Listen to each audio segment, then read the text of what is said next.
Assalamualaikum warahmatullahi wabarakatuh. Sahabat TV 10, bahagia rasanya dapat kembali hadir menemani Anda di kesempatan kali ini bersama TV 10. Ada saya Carla Ratna, hadir dalam program Bincang Psikologi Anak, menghadirkan psikolog kita.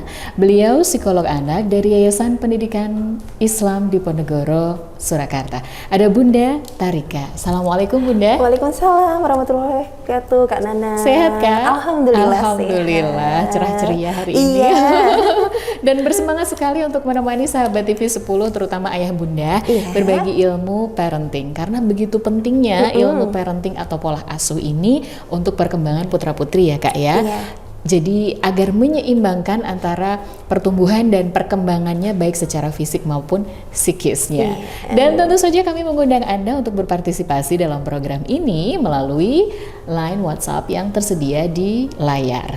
Dengan begini Anda bisa sharing ke kita, ya, bisa berbagi apa sih yang sedang Anda hadapi saat mengasuh putra-putri Anda, atau masalah apa yang sedang Anda hadapi, atau tema apa yang ingin dibahas di program ini. Silahkan kirimkan ke nomor WhatsApp yang tertera di layar. Seperti yang saat ini sudah kita terima Bunda. Iya.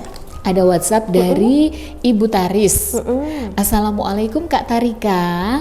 Kak Larika katanya, Kak Tarika ya. Waalaikumsalam warahmatullahi wabarakatuh. Saya Ibu Taris mau tanya, anak saya ini sekarang kelas 4 SD. Seringnya kalau bicara, sering nadanya membentak, sering ngambek, dan kebiasaannya mukul. Apalagi kalau minta sesuatu tidak dituruti itu marah, nangis, dan mukul pakai tangan. Nah, bagaimana solusinya mengatasi anak yang demikian? Dari Ibu Taris. Terima kasih Ibu Taris untuk partisipasinya, sudah mengirimkan WhatsApp. Mungkin ini kendala yang dihadapi terkait dengan anaknya yang sekarang sudah kelas 4 SD Bunda. Kalau dulu kita pernah bahas tentang tema tantrum ya. Ini kurang lebih hampir samakah ya? Iya, betul sekali. Tapi dari ilmu psikologi sebagai seorang psikolog, kalau melihat apa yang ditanyakan oleh Ibu Taris ini Bunda, analisa Bunda tentang apa yang terjadi terhadap anak dari Bu Taris ini apa? Oke, baik Kak Nana dan pemirsa TV 10 di rumah. Jadi mungkin yang tadi dialami oleh Ibu Taris ya Kak Nana ya. Jadi ini mungkin adalah kemampuan untuk meregulasi emosi. Nah, jadi mungkin ada masih istilahnya kita perlu meningkatkan nih usia, kan tadi anaknya usianya 4 SD ya, sekitar usia yang 9 sampai 10 tahun ya. Dan sebetulnya adalah di usia perkembangan usia anak 9 sampai 10 tahun seharusnya adalah dia sudah mampu nih untuk mengelola emosinya. Jadi kan sudah bisa berbicara, sudah bisa mengungkapkan apa yang dirasakan ya. Betul sekali. Oke, tadi dikatakan bahwa ini adalah regulasi emosi pada anak ya.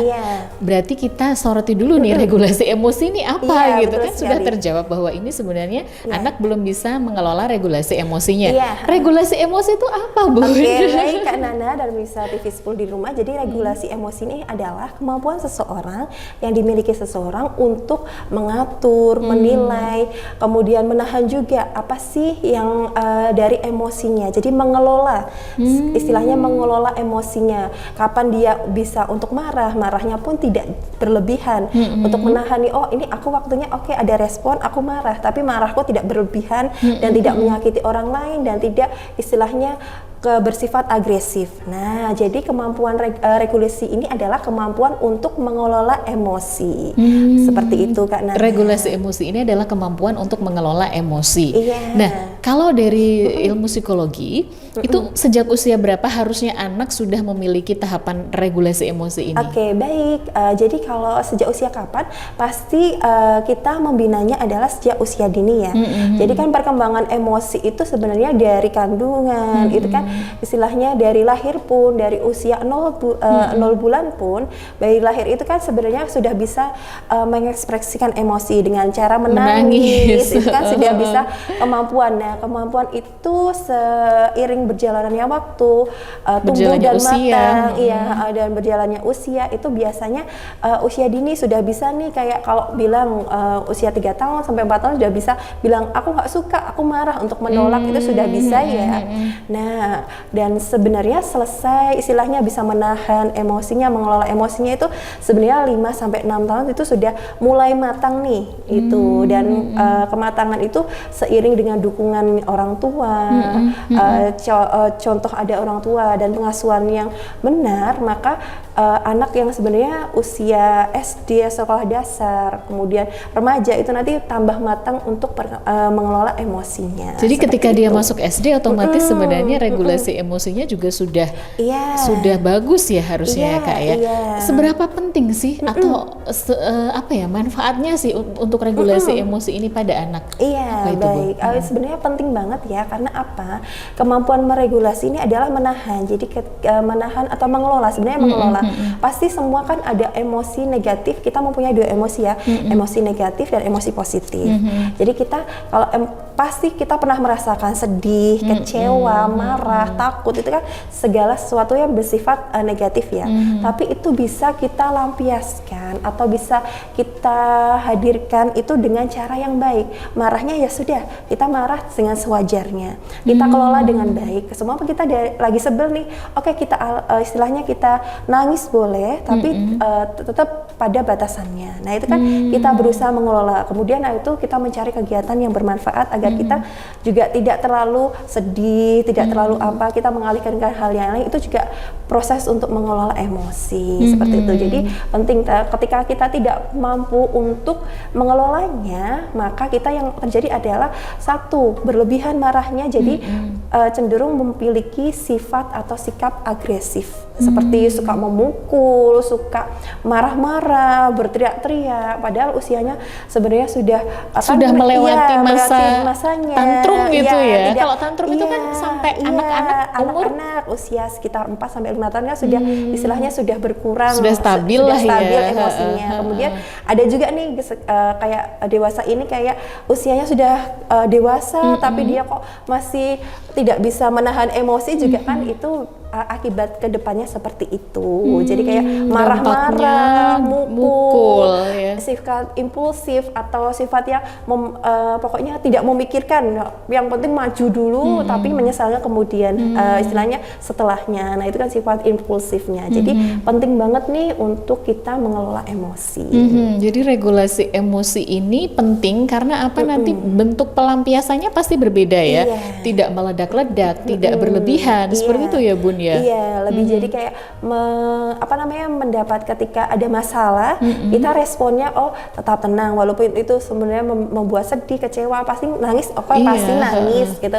Ketika ada masalah kita pasti nangis, tapi kita bisa tahu nih batasannya, aku mau nangis dulu nih, tapi habis itu aku bangkit lagi. Nah, kita kan ada istilahnya proses sudah untuk bisa mengelola seperti itu ya. Seperti marah itu boleh, sedih boleh, namanya manusia boleh. ya, bukan hanya orang dewasa aja, tapi anak-anak juga. Tapi dia benar-benar sudah bisa memvalidasi, ini marahku. Iya, betul. Tapi nanti pelampiasannya kan berbeda kan, ada anak-anak yang mungkin memang sejak kecil itu dimanja atau bagaimana. Ini apakah juga salah satu faktor Bun? Faktornya apa sih sebenarnya kok bisa sampai, maksudnya sampai usia yang seharusnya dia sudah matang secara pengelolaan emosi, tapi tiba-tiba kok masih belum lulus ya dari tahapan untuk bisa belajar kembali ya. Jadi kayak faktornya yang pertama adalah yang pasti adalah kematangan sosial. Kematangan sosial itu ada yang yaitu tadi terbentuk dari terbentuk dari kecil itu. Kemudian ketika dia waktu kecilnya seperti apa ya, waktu usia dininya.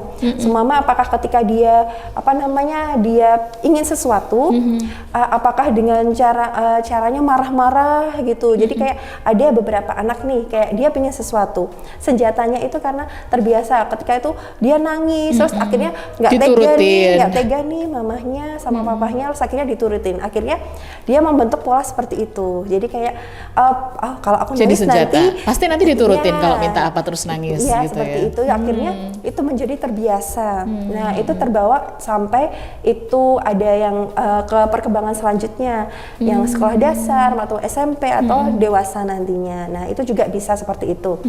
Kematian emosi, kalau otomatis kalau emosinya belum matang, perkembangan emosinya belum terpenuhi, maka perkembangan selanjutnya itu pasti akan terganggu seperti itu. Jadi sebenarnya kan tadi usia 5 sampai 6 tahun kan sudah istilahnya sudah stabil, sudah tenang. Oke, sesekali marah bisa, tapi bisa sudah dikendalikan. Bisa mengkondisikan lah ya. Sudah bisa mengendalikan marahnya. Nah, itu jadi 5 sampai 6 tahun sudah istilahnya selesai perkembangan. Kan nanti perkembangan selanjutnya dia sudah mengekspresikan bagaimana mengelolanya juga kan. Di sekolah dasar ini kan juga tugas perkembangannya seperti itu. Kemudian yang kedua adalah pola asuh pasti. Nah, pola asuhnya juga terkadang orang tua kayak kayak terlalu memanjakan, semuanya dituruti, akhirnya pas satu saat ketika dia tidak terpenuhi, akhirnya reaksinya seperti itu. Salah satunya seperti itu. Pola asuhnya bagaimana? Jadi bahan untuk introspeksi diri ya Bun ya, kita sebagai orang tua. Kalau ternyata anakku yang seusia sekian ini kok masih tantrum, masih suka melampiaskan emosinya dengan marah-marah, bentak-bentak, mukul dan lain sebagainya, kita perlu belajar lagi parenting, perlu introspeksi, dan belum terlambat ya, tidak ada kata terlambat. Baik, nanti bagaimana solusinya untuk Ibu Taris? Jangan kemana-mana karena Bincang Psikologi Anak segera kembali untuk Anda, tetap di TV 10.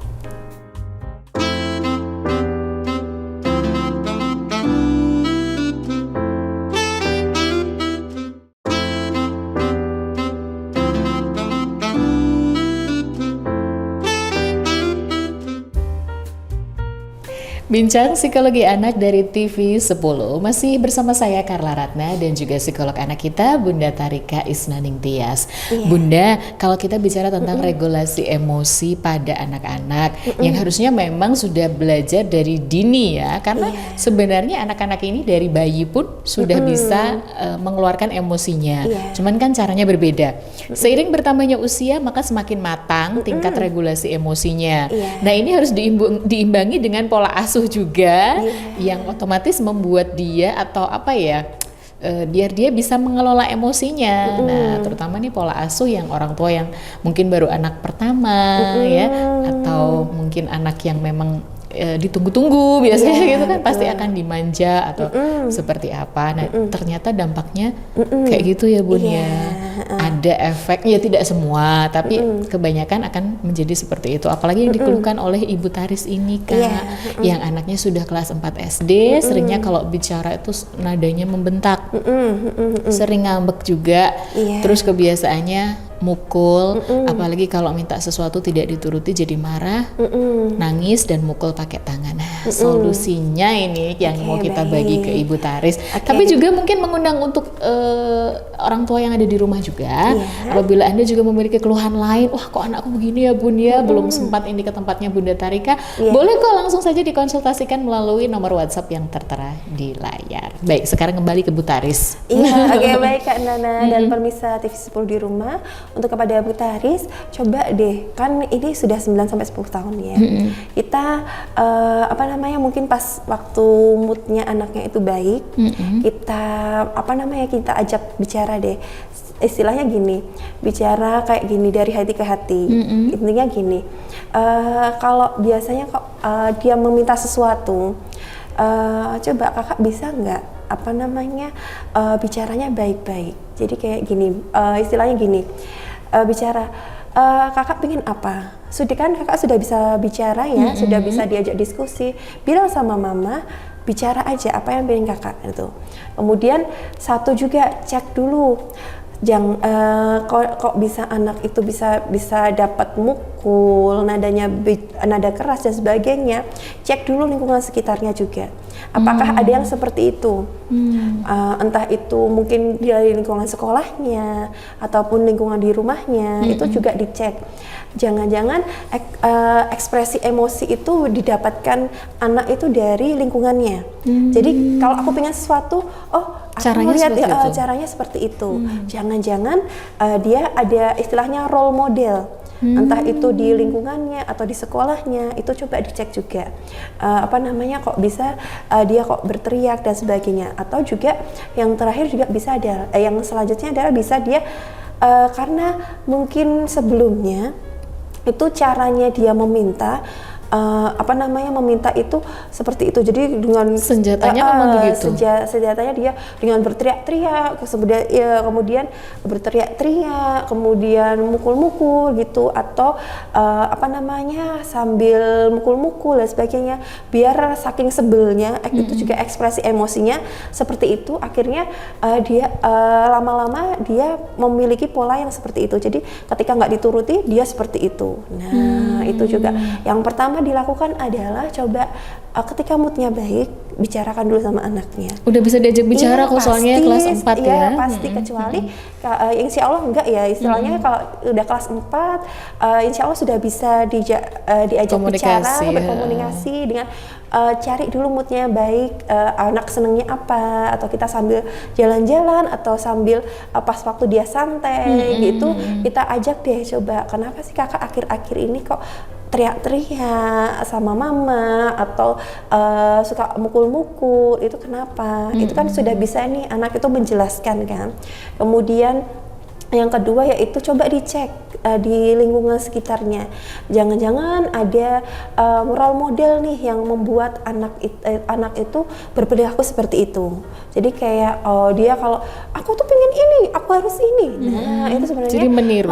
Meniru itu juga bisa. Yang selanjutnya dicek juga dicek jangan-jangan sebelumnya memang dulu tantrumnya belum selesai nih, masih berlanjut, masih berlanjut sampai istilahnya sampai masih dewasa, berarti kita harus melakukan adalah yang kalau tantrumnya memang belum selesai adalah ketika dia mau marah, mau teriak-teriak, biarkan dulu dia istilahnya melampiaskan dulu emosi negatifnya. Biarkan dulu biarkan dulu dia istilahnya. Tapi kalau mukul, Bun?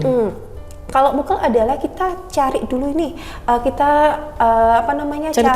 cari tempat aman.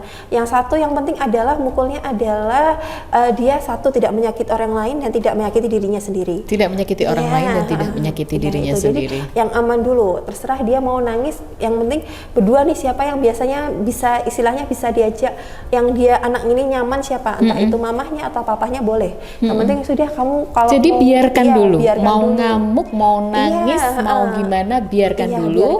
Kalau mukul-mukul amankan dulu. Jadi gitu. Sudah kalau sudah bisa diajak ini, sudah adik sudah puas, ini sudah tenang, sudah puas untuk marahnya gitu kan. Kalau sudah diajak bicara, bisa diajak diskusi, kita habis itu adik sudah bisa tenang, kita berikan pelukan untuk kayak dia kan pasti capek ya, habis marah-marah, habis nangis, habis semuanya, habis mukul-mukul itu pasti capek. Mama atau papa peluk dulu, sudah habis itu dia biar emosinya tenang dulu, kata adik kita bisa bicara. Mama lebih suka atau papa lebih suka adik itu bicara aja. Kalau nadanya teriak-teriak seperti itu, kalau marah-marah seperti itu, malah mama tidak bakalan dengerin adik kayak gitu. Mama lebih suka kalau adik itu bicaranya baik-baik. Mama suka bicara baik-baik. Kuncinya juga satu, orang tuanya juga harus tenang dulu. Kadang-kadang kan nanti kalau kedengeran tetangga kan risih ya, bertengkar ya. Takutnya ini orang tua kok ngebiarin anak seperti itu. Biasanya tuh seperti itu loh, Bun. Apalagi yang tinggal di perumahan. Itu biasanya kendalanya kan gitu, anaknya nangis, ngamuk-ngamuk, kok dibiarin aja sih itu kan. Pasti ada tetangga yang seperti itu, harus biar. Jadi kayak kita menjelaskan ke tetangganya dulu, ini baru belajar untuk mengelola emosi ya. Karena kalau tidak sekarang, nanti kedepannya malah keterusan. Itu ya milih, kan kita punya pilihan, pilih mending berisik-berisik dulu, tapi kedepannya dia bisa lebih tenang, juga. Nah itu juga bisa. Itu adalah kita bicara baik-baik yuk. Mama pengen tahu kenapa adik teriak-teriak gitu. Kalau adik mau apa? Adik sudah bisa bicara kan? Mau apa gitu. Nah, mau dia mau ini nih.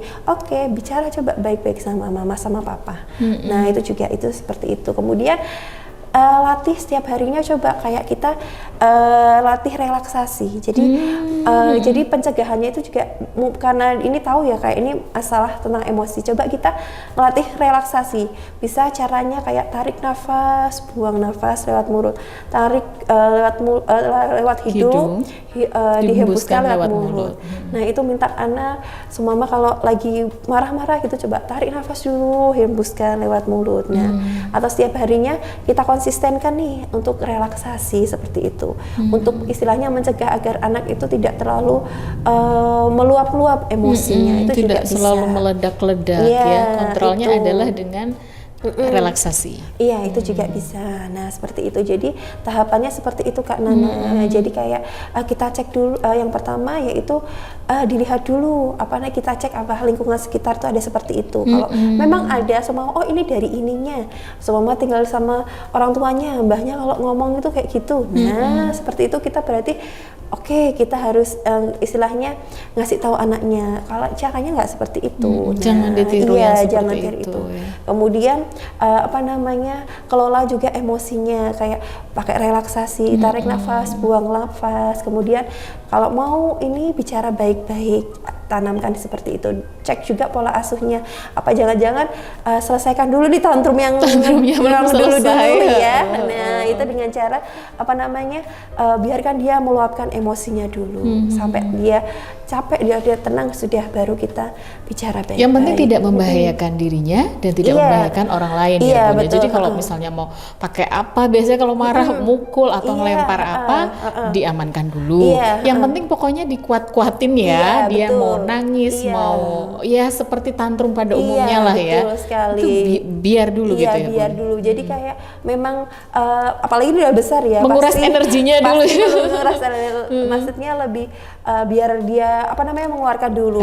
Dan yang terakhir mungkin adalah cari aktivitas yang untuk istilahnya menyalurkan emosinya biar untuk positif. Bisa olahraga, kemudian bisa diajak nih setiap pagi jalan-jalan pagi, ngirup udara segar biar dia moodnya juga bagus. Gitu. Semoga Ibu Taris ini jadi solusi ya Bu. Jawaban untuk pertanyaannya nanti apabila belum terselesaikan juga dengan cara yang sudah disampaikan oleh Bunda Tarika, bisa menghubungi beliau ya untuk langsung konsultasi secara pribadi. Tapi semoga dengan saran dari Bunda Tarika ini sudah bisa menjadi solusi. Oke, hampir 30 menit Bunda, ada yang mau disampaikan dulu sebelum kita berpisah? Oke, baik Kak Nana dan pemirsa TV 10 di rumah. Ketika kita ingin melatih regulasi emosi anak, adalah satu, orang tua mencontohkan dulu bagaimana sih cara kita mengelola emosi dengan baik. Berikan contoh bagaimana kita cara marah yang baik, menahan amarah, dan kemudian menyalurkan emosi, istilahnya menempatkan emosi negatif kita dengan cara yang baik. Itu. Karena memiliki kemampuan regulasi emosi yang baik itu juga kedepannya akan baik ya Bun. Terkait dengan kesuksesan, apalagi kalau kontrol emosi bagus, insya Allah juga semuanya akan berjalan dengan baik gitu ya. Baik. Semoga saja apa yang kita sampaikan ini memberikan manfaat untuk sahabat TV 10 yang ada di rumah, terutama untuk ayah bunda yang mengalami permasalahan terkait putra-putrinya. Jangan lupa kami ingatkan sekali lagi untuk Anda mengirimkan WhatsApp Anda apabila Anda memiliki permasalahan dengan pola asuh atau ada tema yang ingin dibahas di program Bincang Psikologi Anak ini. Dan akhirnya saya, Carla Ratna, beserta psikolog kita Bunda Tarika undur diri menjumpai Anda kembali di lain kesempatan. Tetap bersama kami di TV 10 Inspirasi dan edukasi. Wassalamualaikum warahmatullahi wabarakatuh. Sampai jumpa.